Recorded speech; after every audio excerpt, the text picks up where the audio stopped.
अस्सलाम वालेकुम व्यूवर्स, आप सब कैसे हैं।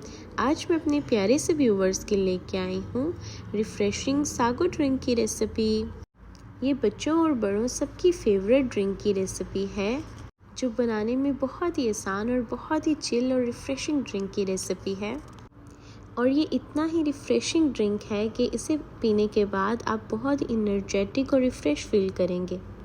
इसलिए इस रेसिपी को ज़रूर ट्राई करिएगा और मुझे कमेंट बॉक्स में भी ज़रूर बताइएगा कि मेरे प्यारे से व्यूवर्स को ये रिफ़्रेशिंग सागो ड्रिंक की रेसिपी कैसी लगी। और चलें अब हम इसे बनाना स्टार्ट करते हैं। बिस्मिल्लाहिर्रहमानिर्रहीम। और देखिए, रिफ़्रेशिंग ड्रिंक बनाने के लिए यहाँ पे हम पहले ले लेंगे साबूदाना। ये मैंने हाफ़ कप साबूदाना लिया था, जिसे 2 आवर्स के लिए मैंने सोक करके रख दिया। और अब आप देख सकते हैं यहाँ पे हमारा फ्लफ़ी साबूदाना रेडी हो चुका है। और अब हम लोगों ने, जब हमारा सोक हो जाएगा अच्छे से, फिर अब हम लोगों ने इसे स्टीम करना है। आप इसे बॉयल भी कर सकते हैं, लेकिन मैं इस तरह से स्टीम कर रही हूँ।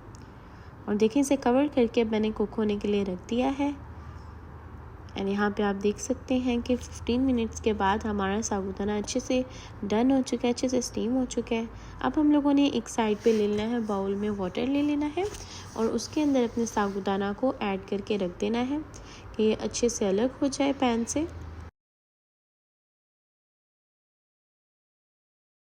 और देखिए, यहाँ पे हमारा जो साबूदाना है वो यहाँ पे डन हो जाएगा, ये उतर जाएगा इसके साथ। और यहाँ पे हमारा साबूदाना जो है वो बिल्कुल रेडी हो चुके हैं।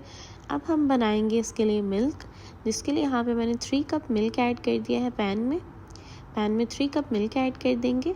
और फिर हम लोगों ने इसके अंदर ऐड करना है, पहले से थोड़ा सा हॉट होने का वेट करेंगे, जब तक इसकी जो हॉट हो जाएगा, थोड़े से बबल्स आना स्टार्ट होंगे, फिर हम इसमें ऐड करेंगे कंडेंस्ड मिल्क। शुगर के लिए आप शुगर भी ऐड कर सकते हैं, मैं कंडेंस्ड मिल्क ऐड करूँगी। और इस पॉइंट पे अब इसमें मैं ऐड कर रही हूँ कंडेंस्ड मिल्क। और कंडेंस्ड मिल्क मैंने लिया है 3 to 4 टेबल स्पून। और ये ऐड करके अब हम लोगों ने इसे अच्छे से मिक्स कर देना है कि जो है इसमें अच्छे से डिज़ोल्व हो जाए। और आप इसकी जगह शुगर भी ऐड कर सकते हैं। और ये ऐड करने के बाद फिर हम लोगों ने यहाँ पे ऐड करें सिरप 3 to 4 टेबल स्पून। मैं यहाँ पे रूह अफ़ज़ा ऐड कर रही हूँ, आप रोज़ सिरप भी ऐड कर सकते हैं, पिंक सिरप, स्ट्रॉबेरी सिरप भी ऐड कर सकते हैं, कोई भी आप यूज़ कर सकते हैं। मैं यहाँ पे रूह अफ़ज़ा ऐड कर रही हूँ। और जब ये अच्छे से मिक्स हो जाएगा, इसे अब हम लोगों ने कुक करना है एटलीस्ट 5 to 10 मिनट्स, ये थोड़ा सा कंसिस्टेंसी इसकी परफेक्ट हो जाए। और यहाँ पे देखें, एक बाउल में मैंने ले लिया है साबूदाना। और जब हमारा मिल्क के जो रूम टेम्परेचर हो जाएगा, बिल्कुल चिल हो जाएगा हमारा मिल्क, फिर हम लोगों ने उसे ऐड कर देना है अपने साबूदाना में, सागो सीड्स में हम लोगों ने ऐड कर देना है अपने मिल्क को फिर। एंड आप देख सकते हैं यहाँ पे हमारा बहुत ही टेस्टी सा मिल्क डन है। अब हम लोगों ने इसके अंदर ऐड करनी है जेलीज़ वगैरह, वो सब ऐड करेंगे। और देखिए, यहाँ पे स्ट्रॉबेरी जेली मैंने ले ली है, इसे अब हम लोगों ने कट करना है। और कट करके फिर अब हम लोग इसे ऐड कर देंगे अपने मिल्क में।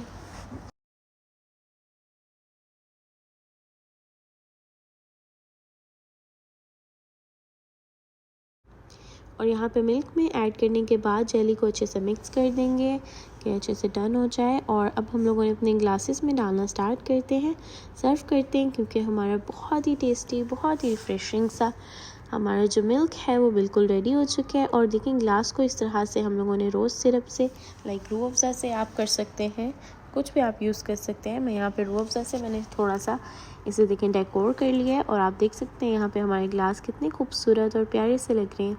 अब इसमें हम ऐड करेंगे अपना रिफ्रेशिंग और बहुत ही मज़ेदार सी ड्रिंक को ऐड कर देंगे और सर्व करेंगे।